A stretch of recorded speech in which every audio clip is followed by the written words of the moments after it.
Kakinada RTC complex రైతు బజార్లో అర్ధరాత్రి జరిగిన దౌర్జన్యం కలకలం రేపింది. ఏళ్లుగా వ్యాపారం చేస్తున్న చిన్న వ్యాపారుల షాపులను తొలగించేందుకు కొందరు యత్నించారని బాధితులు ఆరోపించారు. కాకినాడ ఆర్టీసీ కాంప్లెక్స్ సమీపంలోని రైతు బజార్లో బుధవారం అర్ధరాత్రి ఉద్రిక్త పరిస్థితులు చోటు చేసుకున్నాయి. ప్రభుత్వానికి చెందిన సుమారు 17 అడుగుల స్థలాన్ని ఆక్రమించి అక్రమంగా షాపులు నిర్మించిన వ్యక్తులు వాటికి దారి ఏర్పాటు చేసుకునేందుకు గత 28 ఏళ్లుగా వ్యాపారం చేస్తూ 18 ఏళ్లుగా అద్దె చెల్లిస్తున్న చిన్న వ్యాపారుల షాపులను తొలగించే ప్రయత్నం చేశారని బాధితులు ఆరోపించారు. రైతు బజార్కు సెలవు రోజైన బుధవారం రాత్రే ఈ సంఘటనకు పాల్పడ్డారని తెలిపారు. ఘటనపై సమగ్ర దర్యాప్తు చేసి బాధ్యులపై కఠిన చర్యలు తీసుకొని తమకు న్యాయం చేయాలని వ్యాపారులు పోలీసులను కోరారు. ఈ సందర్భంగా పలువురు రైతు బజార్ వ్యాపారులు నిరసన వ్యక్తం చేశారు. నా పేరు కర్ణి వీర్రాజు అండి. రైతు బజార్ ఆర్టీసీ కాంప్లెక్స్ దగ్గర ఉన్న రైతు బజార్లో మ్యాంగో జెల్లీ పచ్చళ్ళు వ్యాపారం చేసుకుంటానండి.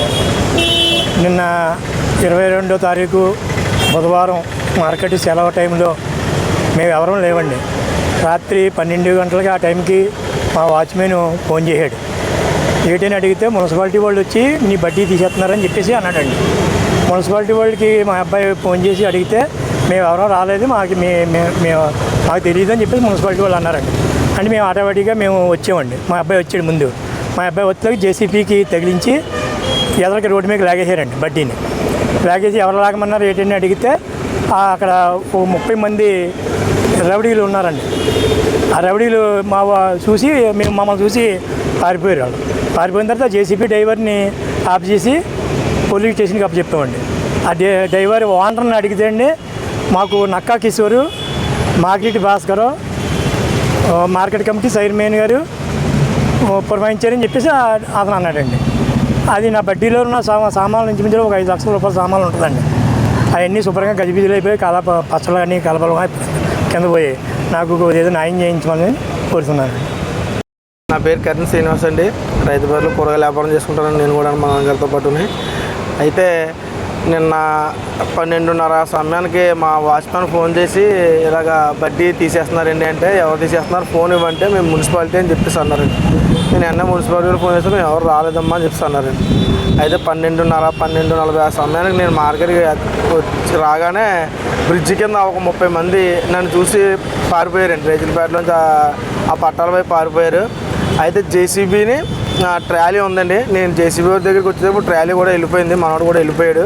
అయితే జేసీబీని పట్టుకుని నిన్ను ఎవరు పంపించారని చెప్పేసి అంటే మనోడు నాకు మా ఓనర్ గారు పంపించారండి. వాళ్ళ ఓనర్ ఫోన్ చేస్తే వాళ్ళ ఓనర్ ఒక నెంబర్ ఇచ్చాడండి. ఆ నెంబర్ ఫోన్ చేసి వీళ్ళతో మాట్లాడి నువ్వు మన పురమాయించింది ఆయనే, ఆయన పేరు నక్కా కిషోర్ అని చెప్పి అన్నాడండి.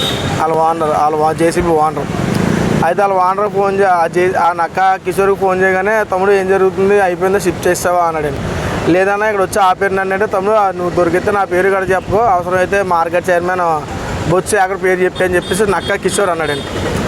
అయితే ఇదంతా ఎందుకు జరుగుతుందంటే అండి, గతంలో 14 సంవత్సరాల క్రితం 2014లో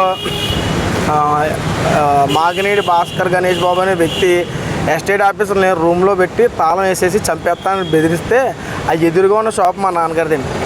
పోలీసులు వచ్చి ఇలా అడిగితే కోర్టుకు వెళ్ళి మా నాన్నగారు సాక్ష్యం చెప్పారండి. సాక్ష్యం చెప్తే ఆ సాక్ష్యం చెప్పిన తర్వాత 4-5 సార్లు మా నాన్నగారి మీద హత్యాయత్నం కూడా జరిగిందండి. అటాక్ చేశారు. కాకపోతే మార్కెట్లో ఎక్కువ జనం ఉండడం వల్ల అది వాళ్ళు అంతగా సక్సెస్ అవ్వలేకపోయారు. మా ఇంటికి వెళ్ళి దారి కూడా అంత జనమే ఉంటారు కాబట్టి అంతగా సక్సెస్ అవ్వలేకపోయారు. 4-5 సార్లు హత్యాయత్నం కూడా చేశారండి మాగినేడి భాస్కర్ గణేష్ బాబు.